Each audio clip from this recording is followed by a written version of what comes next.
Bienvenue à tous et à chacun pour cette vidéo. Donc ça va être bien sur YouTube cette vidéo là. Fraternité, chapitre 5 de Saint Luc, versets 1 à 11. L'appel donc de Simon-Pierre, je ne vais pas relire le passage. Donc c'est les 11 premiers versets du chapitre 5. Alors ce qui est intéressant toujours, c'est quand même de regarder ce qui s'est passé avant. Pour mémoire, donc Jésus a été baptisé au chapitre 3. Je vous rappelle aussi le chapitre 4 que nous avions vu la dernière fois. Le chapitre 4, ça avait commencé avec le discours inaugural de Jésus dans la synagogue de Nazareth. Et ensuite, Jésus a commencé sa vie publique, comme l'avait fait remarquer l'un d'entre nous, a commencé sa vie publique à Capharnaüm et dans certaines synagogues. Donc il est déjà connu. Et donc Jésus, effectivement, a commencé sa vie publique sans ses disciples, enfin sans disciples en fait. Et donc ici, c'est un moment qui est très important chez Saint Luc, puisque ça va être l'appel des premiers disciples. À la différence, par exemple, avec Matthieu, où Jésus n'a pas commencé sa vie publique sans avoir appelé des disciples. D'accord ? Donc c'est là où c'est assez original chez Luc. C'est que Jésus a déjà une vie, entre guillemets, publique. Alors, on peut y voir trois parties distinctes dans ce passage.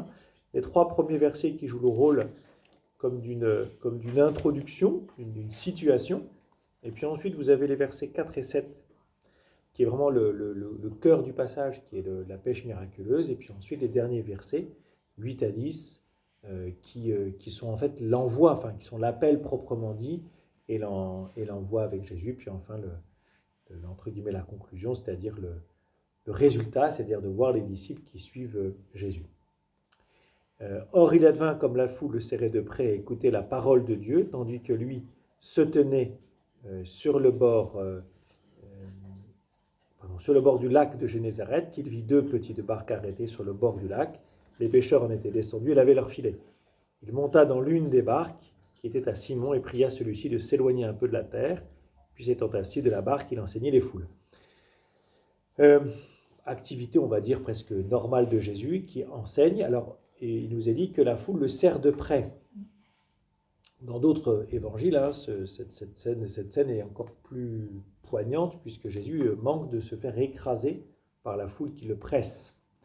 Il n'est pas dit ici qu'il fait des miracles de guérison, ou alors qu'il expulse des démons. On dit simplement qu'il enseigne. Alors, il y a quand même cette mention de la parole de Dieu.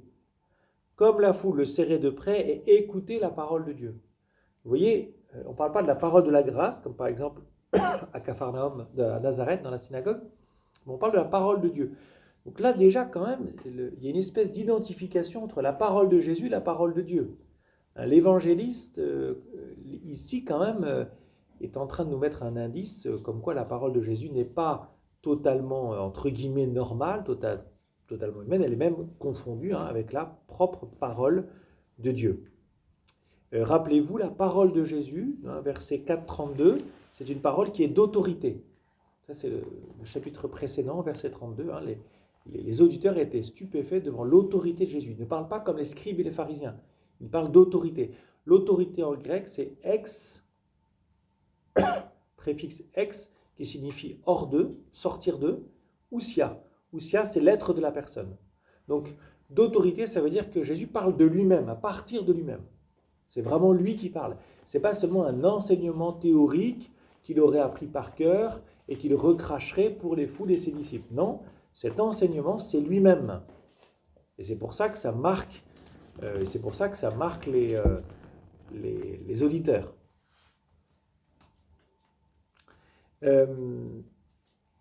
Il commande aux esprits mauvais, rappelez-vous, Jésus commande aux esprits mauvais. Et là encore, c'est grâce à sa parole, et sa parole était stupéfiante quand il parle aux esprits mauvais. Ça, c'est 4,36. Et puis enfin, elle surprend. La parole de Jésus, elle surprend tous ses frères à Nazareth. Elle les a surpris, rappelez-vous, à la fin de sa lecture du parcours du passage d'Ésaïe. Pardon. eh bien, ses contemporains, les gens qui vivent avec lui ont été surpris. Deuxième chose qu'on peut remarquer quand même qui est intéressante dans ce passage, c'est que Jésus surgit dans la vie concrète des personnes. Parce que là, évidemment, on va assister à une conversion, on va assister à un cheminement spirituel de Pierre. Bon, ça commence où? Ça commence dans sa vie de pécheur. Ça vaut aussi pour nous, c'est toujours pareil. Où Jésus vient me parler? Jésus vient parler dans ce qu'il y a de plus concret de ma vie. Il vient me chercher dans ma cuisine, il vient me chercher dans la salle là où je travaille, il vient me chercher à la machine à café, il vient me chercher dans mon transport. Bref, Jésus vous voyez, c'est comme si on disait, non, mais pour rencontrer Jésus, il faut absolument que je sois dans une église et que je sois près de ça. Ce qui n'est pas faux. Mais en fait, Jésus, lui, est capable de venir vous chercher n'importe où. Et vous voyez comment il s'intéresse aussi à la vie des gens. C'est-à-dire que Jésus vient chercher des pécheurs qui sont en train de laver leurs filets. Alors,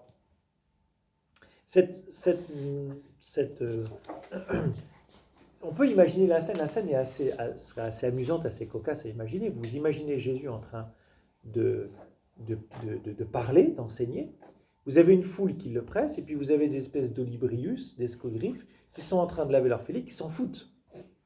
J'imagine bien, moi, les pêcheurs, saleté de touristes, vous voyez, ils sont en train de bosser, ils disent, mais c'est qui toute cette foule qui est en train de perdre son temps avec ce bonhomme? Et pourtant, quand Jésus s'approche des pêcheurs, il leur demande une barque. En fait, et là, il va se passer déjà quelque chose. Il y a une intervention de Jésus dans la vie de Pierre, qui ne s'appelle que Simon pour l'instant. Mais il y a une intervention de Jésus qui vient lui demander un service. Et ça sera très important pour le cheminement de Pierre, comme c'est très important pour notre propre cheminement à la suite de Jésus. C'est-à-dire qu'on nous demande un service. Demander un service à quelqu'un, c'est lui dire tu es utile. Ce n'est pas qu'une corvée, un service. En paroisse, ça c'est très clair. Si vous n'avez pas de service, venez me voir. Je saurais vous en confier un. Mais c'est aussi une façon, je suis utile. Le grand âge, par exemple, beaucoup de personnes handicapées, bloquées, ne pouvant plus se mouvoir, ou le grand âge, c'est une vraie croix, parce que tout d'un coup, on a l'impression de ne plus être utile. Les gens n'ont plus besoin de nous. Je ne peux plus porter de chaise, je ne peux plus, je ne sais pas quoi, faire la cuisine. Et donc tout d'un coup, je me sens terriblement inutile. Et bien souvent d'ailleurs, c'est cause de grandes dépressions, de grandes solitudes, de moments très difficiles moralement, parce que je ne suis plus utile. Donc demander un service à quelqu'un, ce n'est pas que l'exploiter, entre guillemets, c'est aussi reconnaître chez lui une utilité. Et quand parfois on vient nous demander un service, on est heureux parce qu'on peut se rendre utile. Il ne faut pas en abuser, bien sûr, dans le fait de demander un service à quelqu'un. Il y a quelque chose de très juste, de très chrétien, quoi, de très charitable aussi. Voilà. Alors, cette scène, elle est amusante parce qu'on voit bien Pierre. Moi, je vois bien Jésus s'approcher de ces pêcheurs. Ils sont une petite dizaine, je pense. Et puis Pierre qui joue le chef, en fait. Je pense que Pierre a dû, qu'est-ce qu'il veut celui-là? Il a dû demander à n'importe lequel, est-ce que vous n'avez pas une barque à nous prêter? C'est Pierre débarquant, qu'est-ce qu'il veut celui-là? Si tu veux. Et on peut imaginer que Pierre a accepté, en fait, au début, simplement pour avoir de l'argent. Ça se trouve, il a dit, j'aurai une petite récompense à la sortie. Il a dû peut-être penser, tiens, je vais lui louer ma barque. Enfin, faut vraiment imaginer cette scène de la manière la plus concrète possible. On est dans la vraie vie. On n'est pas dans une vie fantasmée où on a un Pierre qui est complètement qui voit Jésus auréolé de gloire divine, qui déjà est là comme en pamoison devant Jésus. Pas du tout. Il faut imaginer une scène des plus concrètes. Jésus, il est tout à fait normal. Et il parle comme beaucoup de rabbis de l'époque. Rabbis, c'est les maîtres. D'ailleurs, ils vont l'appeler maître. Parce qu'en fait, c'était des appellations qui étaient données à tous ces maîtres enseignants itinérants, prédicateurs, dans les synagogues. Il y en avait, semble-t-il, beaucoup. Jésus n'a rien inventé en prêchant comme ça aux foules. C'est pas qu'il avait du succès, c'est que Jésus parlait en vérité. Parlait d'autorité, c'est encore une fois, c'est de lui-même. Donc il avait un certain succès parce que les gens étaient touchés par sa parole. D'accord? Et Pierre va être effectivement extrêmement touché, mais plus que par sa parole. Enfin, il faudra plus que la parole. Voilà. Alors ensuite, s'éloigner de la terre, il demande de s'éloigner. S'éloigner de la terre, ça fait mention peut-être aussi de l'ascension. Vous voyez, on est déjà, là ici, on évoque déjà la montée de Jésus au ciel, donc une mission qui a trait au divin et au ciel, c'est-à-dire que ce qui est en train de se passer a un rapport avec le ciel. Justement, c'est pas que terrestre. Voilà. Quand il eut cessé de parler, il dit à Simon, avance en eau profonde euh, et lâchez vos filets pour la pêche. Simon répondit, Maître, nous avons peiné toute une nuit sans rien prendre, mais sur ta parole, je vais lâcher les filets. Et l'ayant fait, ils capturaient une grande multitude de poissons, et leurs filets se rompaient. Ils firent signe alors à leurs associés, qui étaient dans l'autre barque, de venir à leur aide. Ils vinrent et l'on remplit les deux barques au point qu'elles enfonçaient. Bon.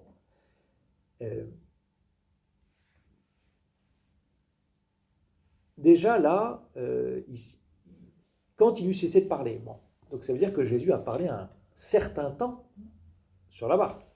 Donc imaginez encore la scène, Pierre a été coincé sur la barque. Il s'est retrouvé, non pas au milieu du lac, parce qu'ils sont à une dizaine, vingtaine de mètres du bord. En fait, si vous allez en Israël, on vous fera faire cette expérience que quand on parle sur l'eau, la parole va plus loin. La parole rebondit sur l'eau, il y a un phénomène physique, donc il y a une espèce d'écho, effectivement. Donc en fait, on imagine assez bien cette foule sur le bord du lac, il y a une espèce de pente. Et en fait, quand Jésus parle de la barque, en fait, sa parole rejoint plus facilement les foules qu'il entend. Donc il y a aussi un phénomène physique. Donc Jésus a utilisé ce phénomène physique pour être mieux entendu de la foule. C'est pas simplement qu'il était pressé au sens de les gens le pressaient, le coinçaient, mais aussi pour pouvoir être mieux entendu. Et donc il dit, donc Jésus, vous voyez, va dire à Pierre, avance en eau. Donc oui, pardon. Et donc Pierre a été bloqué sur cette barque pendant on ne sait pas combien de temps. Donc Pierre a été le premier auditeur de Jésus.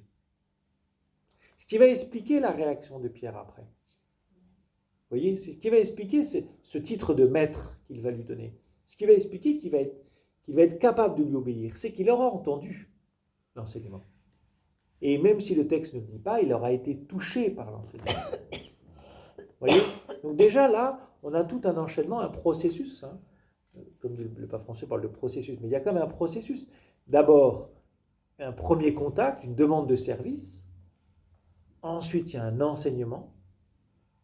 Pierre écoute cet enseignement. Et ensuite, il y a un appel, là, qui pour le coup, qui est très étonnant, qui est anormal, entre guillemets. On a un charpentier qui dit à un pêcheur professionnel, avance en eau profonde et lâchez vos filets pour la pêche. Ce qui est complètement incongru. D'accord ? Pierre, comme il est déjà un peu sous le charme de la parole de Jésus, Pierre aurait dû dire, écoute, mêle-toi de ce qui te regarde, d'accord ? Moi, je connais mon métier, donc si tu veux bien, on va revenir sur le bord, tu vas continuer à raconter, à prêcher, mais moi, tu vas me laisser faire mon métier. Surtout que Pierre est épuisé, puisqu'il nous a dit qu'il a pêché toute la nuit sans rien prendre. Donc les types sont frustrés, ils ont perdu leur temps, ils sont fatigués, ils n'ont qu'une envie, c'est de rejoindre leur maison. Voilà, tout simplement, ils ont qu'une envie, c'est de rejoindre leur maison et puis de se reposer. D'accord ? Donc, c'est le contexte, c'est très important là. Parce que c'est pour moi cette scène, et d'ailleurs, dans l'évangile, quand l'auteur prend le temps de vous décrire certaines scènes, remarquez que certaines scènes, il va très vite. L'auteur dit, il guérit un type, tout le monde était guéri. Et à un autre moment, il va y avoir comme un focus, c'est comme dans un film. À un moment donné, il va y avoir une scène qui va être très détaillée. Celle-là est très détaillée. Il y a une autre scène qu'on a vue qui a été très détaillée, qui a été la prédication à Nazareth, où là, on a eu comme un effet très lent entre Jésus qui s'assoit. On a bien vu Jésus s'asseoir, prendre le rouleau, lire le passage d'Isaïe, le remettre au servant, s'asseoir, et tout le monde qui le regarde. Il y a comme un phénomène de caméra qui est beaucoup plus ralenti à ce moment-là.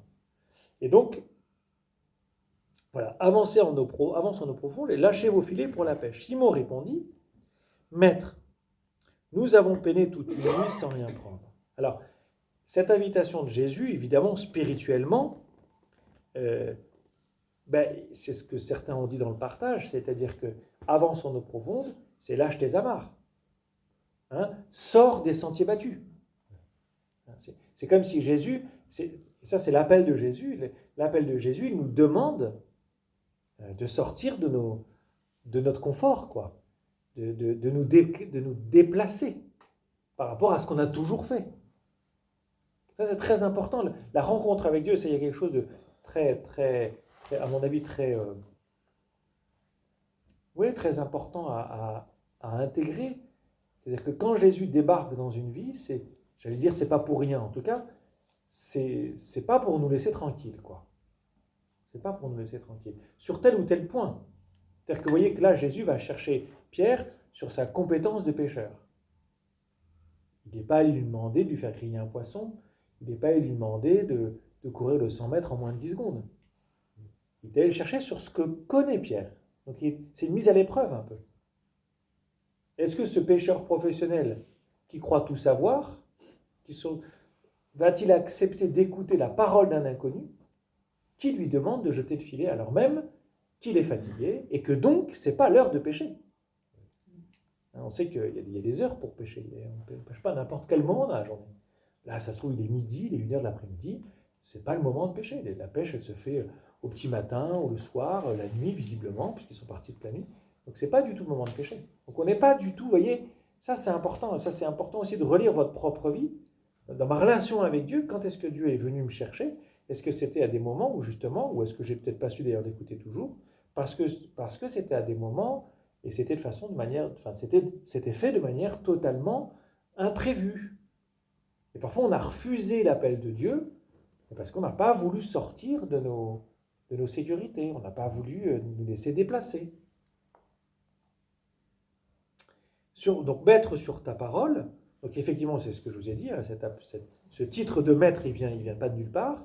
Il vient d'abord du contexte sociologique, socio-religieux de l'époque, hein, où il y avait des maîtres qui enseignaient, et puis bien sûr du fait que Pierre a entendu l'enseignement de Jésus. Et donc on sait que Pierre a déjà été touché par cet enseignement, puisqu'il l'appelle maître. S'il n'avait pas été touché par cet enseignement, il aurait dit imposteur, je te ramène à terre et puis je ne peux plus t'entendre. Pas du tout, il dit maître. Et il lui dit cette phrase absolument magnifique, hein, sur ta parole.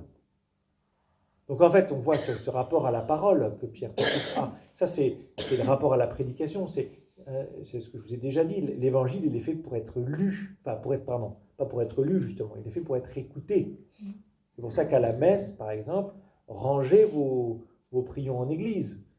Écoutez, même si vous ratez des passages, c'est pas grave, parce que l'enjeu, c'est de savoir écouter. On n'est plus dans une civilisation tellement de la parole, semble-t-il, on est plus une civilisation de l'image. On était une civilisation de l'écrit avec l'imprimerie. Aujourd'hui, c'est plutôt l'image. Mais avant l'imprimerie, avant le 15e, c'était une civilisation, on dit, de la parole. C'était des traditions orales. On apprenait à écouter. Aujourd'hui, on a peut-être moins l'habitude d'écouter. On a plus envie de voir aujourd'hui, voilà, d'écouter. Eh bien, en fait, l'écriture est faite pour être proclamée et écoutée sur ta parole. Et vous voyez, en fait, Dieu... un des enjeux pour ma vie spirituelle, c'est être capable d'écouter Dieu et de pouvoir un jour lui dire, maître, sur ta parole. Maître, vous voyez qu'il lui reconnaît une autorité. Il lui reconnaît une autorité, et donc c'est cohérent. Reconnaissant cette autorité, il est prêt à lui obéir.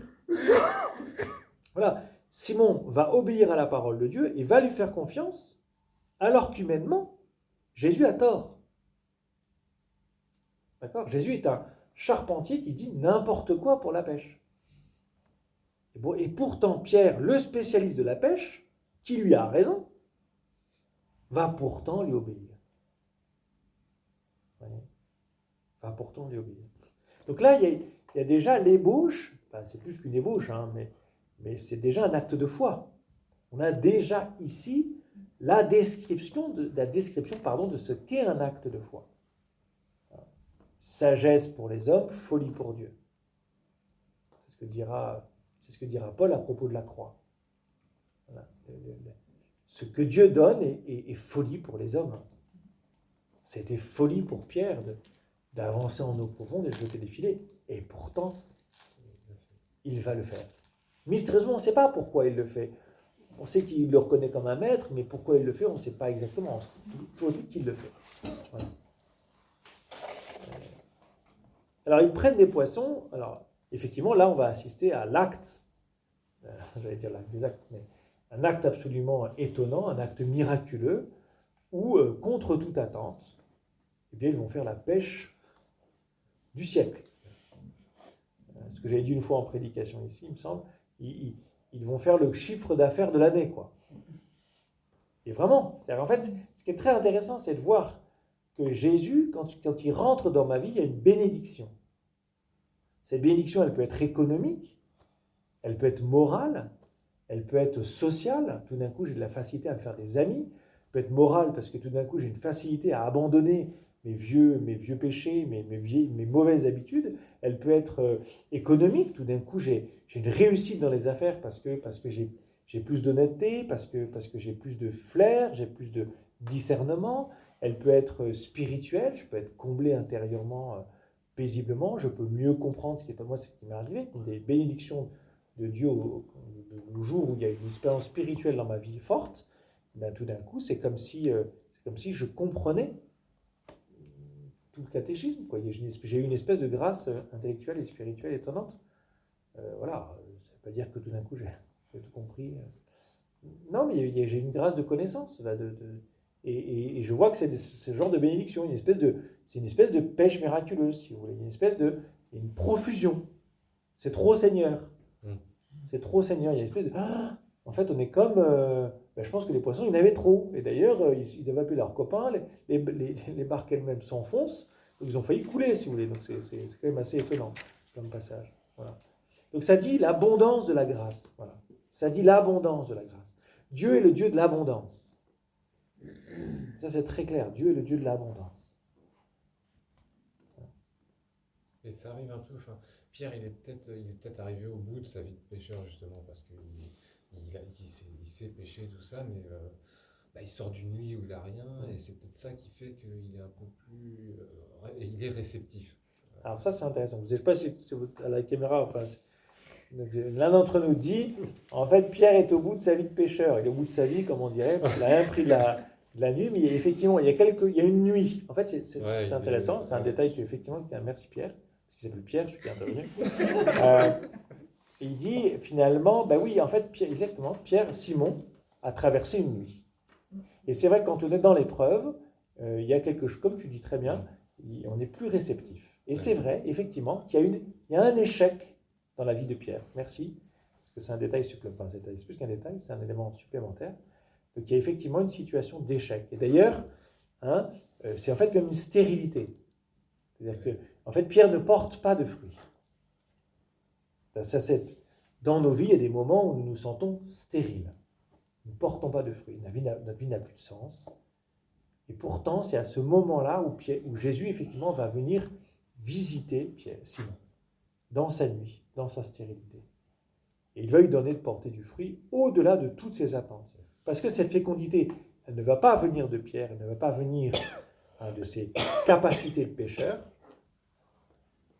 Ça ne veut pas dire pourtant, enfin bref, on pourrait gloser longtemps là-dessus, mais Jésus va se servir en tout cas, par l'acte de Pierre, parce que vous voyez, ça aussi c'est une collaboration entre Jésus et Pierre.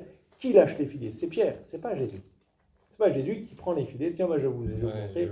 Pas du tout. C'est Pierre, tu vas lâcher les filets. Et cette pêche miraculeuse, elle est tout autant le fruit de l'action de Jésus que le fruit de l'action de Pierre. Et dans nos vies, quand Jésus vient nous chercher ou quand Dieu vient nous chercher pour que nous agissions. Et vous voyez, et c'est tout autant à notre comment on appelle ça, à notre crédit, en fait, que Dieu lui-même. Voilà. Donc les filets se rompaient. En fait, les filets se rompaient, c'est terrible pour un pêcheur. Un filet qui se rompt, c'est votre outil de travail qui casse. Et à l'époque, un filet, ça devait voir. Enfin, c'était pas des gens qui allaient acheter le filet au magasin du coin. Ils les faisaient eux-mêmes. Il faut imaginer tout ce que ça peut signifier, un filet qui se rompt.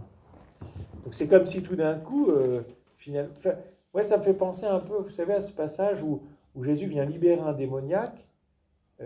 Les démons disent, en fait, qu'on aille dans le troupeau de porcs. Ils vont dans le troupeau de porcs et tout le troupeau de porcs meurt.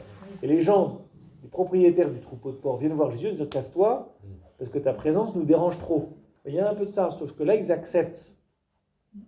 Et vous voyez, ils ont failli perdre leur barque.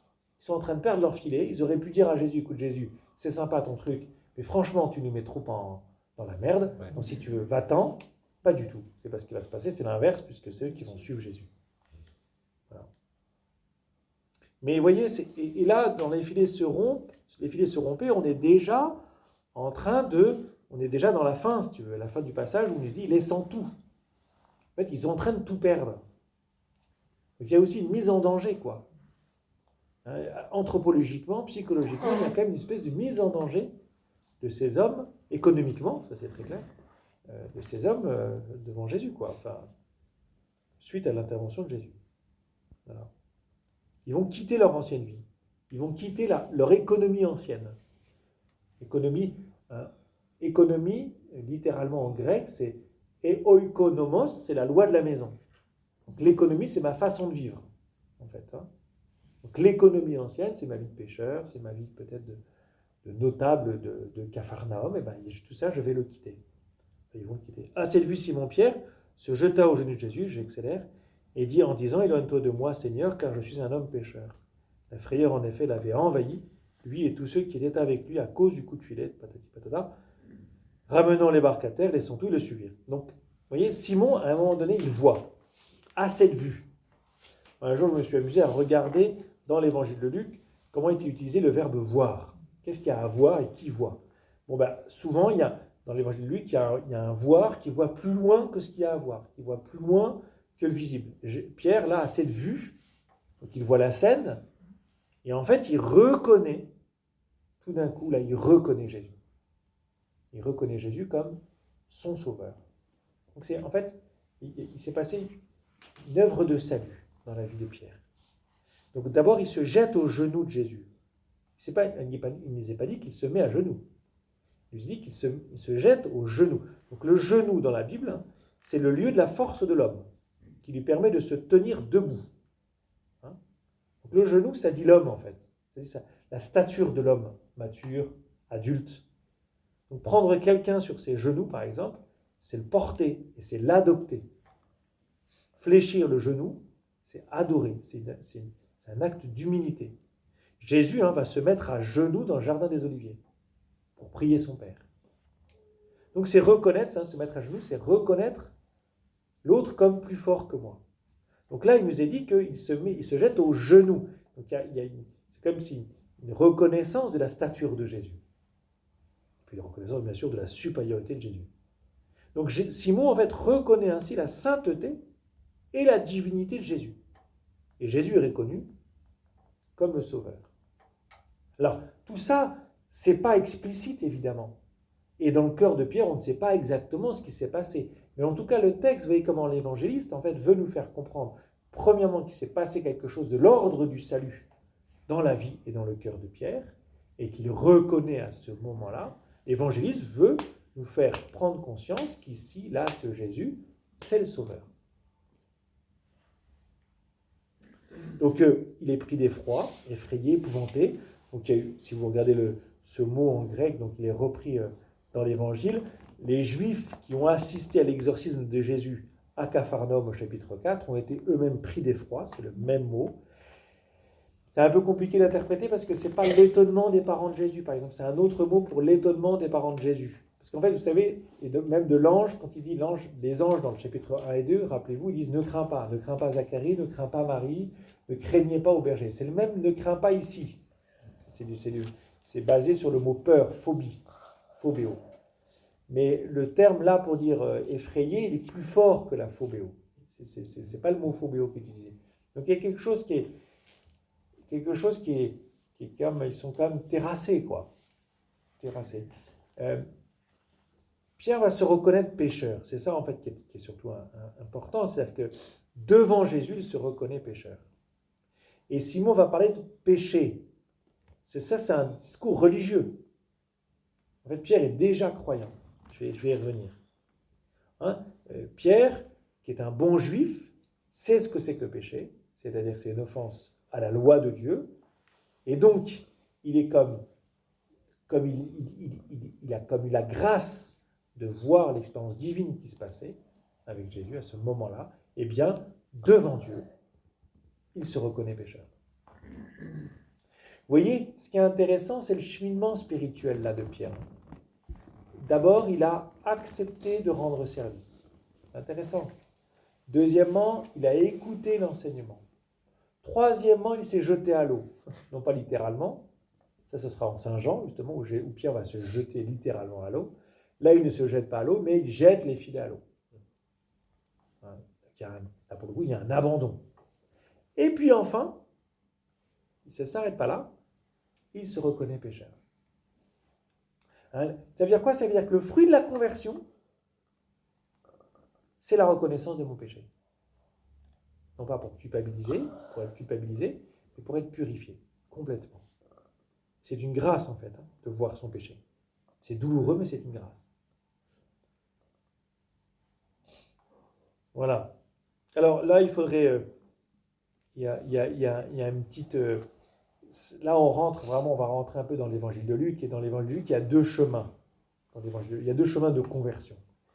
Chapitres 5 et 6, c'est un chemin de juifs.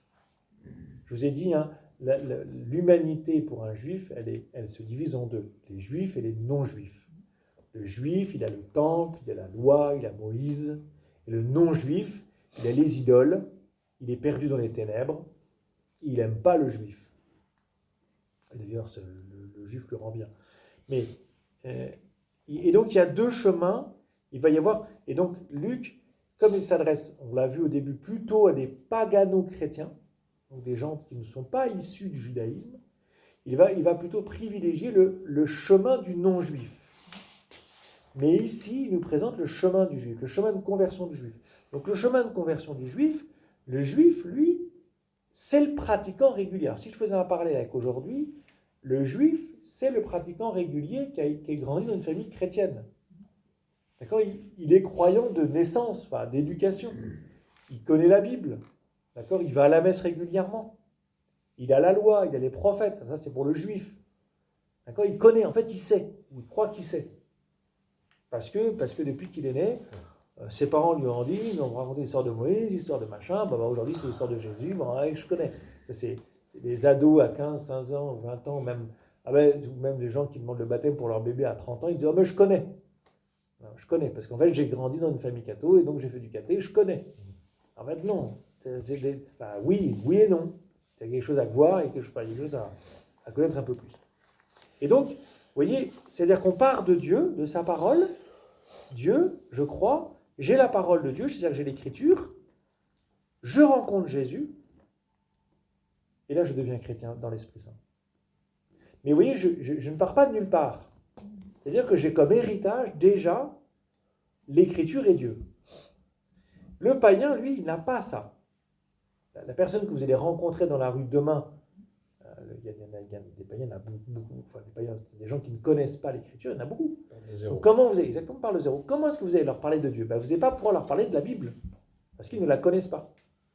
C'est pour ça que bien souvent la prédication de l'Église se plante, parce qu'il utilise des expressions bibliques pour parler de sa foi, mais les gens en face ne savent pas ce que c'est. Donc, au plus aucune même culture. À une époque, en France, il y avait une culture biblique. Mais aujourd'hui en France, il n'y a plus de culture biblique. Donc comment vous faites pour parler de Dieu à nos contemporains qui n'ont jamais eu comme héritage, qui ne connaissent pas la Bible? Eh bien là, en fait, c'est vraiment l'Esprit Saint. On appelle ça l'effusion de l'Esprit Saint souvent. C'est vraiment l'Esprit Saint qui vient, qui est premier. D'accord? Pour le juif, vous avez un schéma. Le juif, il y a l'écriture, Dieu, l'écriture, Jésus, l'Esprit Saint. Pour le païen, il y a l'Esprit Saint qui conduit à Jésus et qui fait découvrir l'écriture et Dieu, le Père. D'accord? Donc c'est l'inverse. Chaque fois, le nœud, c'est Jésus. Mais c'est un chemin inverse. Et donc là, vous avez avec Pierre un chemin de juif. La preuve de cela, c'est qu'il écoute l'enseignement de Jésus, qu'il est touché par cet enseignement, bien sûr. Et on sait que Pierre était plutôt un bon juif. Et puis ensuite, il y a cette reconnaissance d'être pécheur. Voilà. Et ça, c'est vraiment l'attitude d'un juif. Un païen n'aurait jamais réagi comme ça. D'ailleurs, on verra comment les païens réagissent après, et on verra une rencontre de païens avec Jésus, avec Luc au chapitre 7, le centurion. Le païen, il ne va pas exprimer cette notion de péché. Non, du tout. Mais non, parce qu'il ne sait pas ce que c'est qu'un péché. Pierre est déjà sensibilisé. Bien sûr. Il a un cheminement, entre guillemets, encore une fois, de croyant, déjà. Voilà. Bon, je vais finir. Laissant tout, ils le suivirent. Bon, bah, c'est magnifique. Et ils sont quand même. Rien n'est garanti quand même. Ils laissent tout, ils le laissent, mais ils savent quand même pas trop ce qui les attend. Non. Ouais.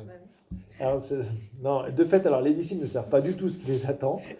Et c'est ça aussi là. Mais se laissant tout, ils le suivirent. Il faut aussi le voir en lien avec le avance en eau profonde et lâche les filets. C'est-à-dire qu'ils ont vécu déjà une expérience absolument bouleversante avec le Seigneur. Et ils savent, Ouais. à ce partir de ce moment-là, que le Seigneur peut les rendre heureux. Ouais. Ils savent que avec Dieu seul, ils seront heureux. Là, vous avez bien sûr le passage de Marthe et Marie. Marthe et Marie, une seule chose compte. Enfin, Marie, je ne sais plus quel passage, Marthe, tu sais, viens chercher Jésus, tu pourrais dire à ma sœur de m'aider pour la main. Et Jésus de lui dire, Marthe, Marthe, tu t'inquiètes et tu t'agites pour bien des choses. Marie a choisi la meilleure part, l'essentiel. Il y aura aussi cette même idée avec celui qu'on appelle le jeune homme riche en Luc chapitre 19. Va, vends tous tes biens, puis viens, suis-moi. Il n'a pas voulu. Il est reparti tout triste. On peut espérer peut-être qu'il l'a fait. Après. Mais de fait, il ne le fait pas sur le moment. Exactement. Et là ils y arrivent. Donc là, c'est une prédication, une mission de Jésus qui marche. Moi, j'en rêve en tant que curé qu'en une prédication, il faudrait faire un miracle. Mais peut-être c'est ce qui manque, je manque de foi. Ben voilà. En tout cas, voilà ce passage. Est-ce que, je termine là, tout simplement. Vous voyez, donc voilà, simplement en guise de conclusion, reprenez le chemin spirituel de Pierre, l'intervention de Jésus dans sa vie qui vient au milieu de ses activités quotidiennes, qui vient le déranger, qui lui demande un service, qui lui fait écouter sa parole, qui lui donne un ordre totalement délirant. Pierre obéit, voit le fruit de cette action qui dépasse toutes ses espérances, qui se reconnaît pécheur.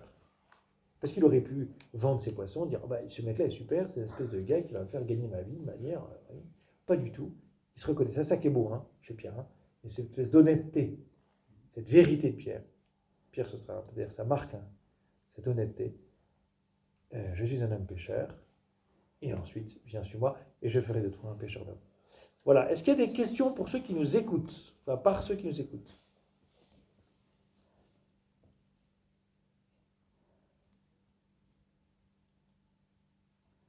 Allô?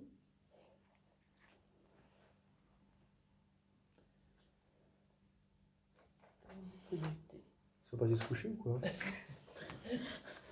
C'est connu. Il y a des gens. Il n'y a plus personne. Ah bah regarde. Ah bah il s'est réveillé. Ah.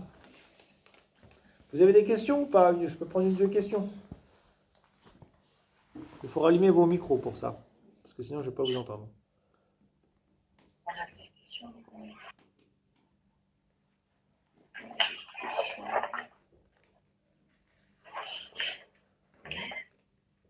Non, il n'y a pas de question. Bon, ok. C'était pour dire comment il a choisi Pierre.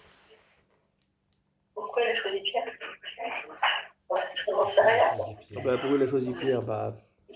Pourquoi il n'a pas choisi Rodolphe ou Antoine ou André? Il a choisi Pierre.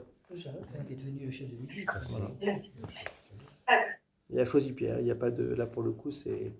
Mais c'est étonnant parce que quelque part, rien ne nous dit qu'il connaissait avant et On ne là, sait pas. ça arrive comme ça. Oui. Oui, mais justement, pour l'évangile, c'est important de dire que ça arrive comme ça. Si justement l'évangile ne précise pas qu'il se connaissait avant, c'est justement pour avoir cet effet de dire en fait Jésus débarque presque au hasard. C'est pour ça que souvent on peut se dire mais pourquoi moi j'ai la foi et personne dans ma famille ne l'a? Tu vois? Pourquoi moi je suis prêtre et aucun de mes amis avec qui j'étais, je sais pas où à l'école ou machin, qui étaient pourtant autant cathos que moi, pourquoi ils ne sont pas prêtres? Parce qu'il s'est prêt. Justement, c'est la puissance de Dieu. Bon, on va vous souhaiter une très bonne nuit. Oui. Merci. À bientôt. Merci, ciao. Merci. Allez.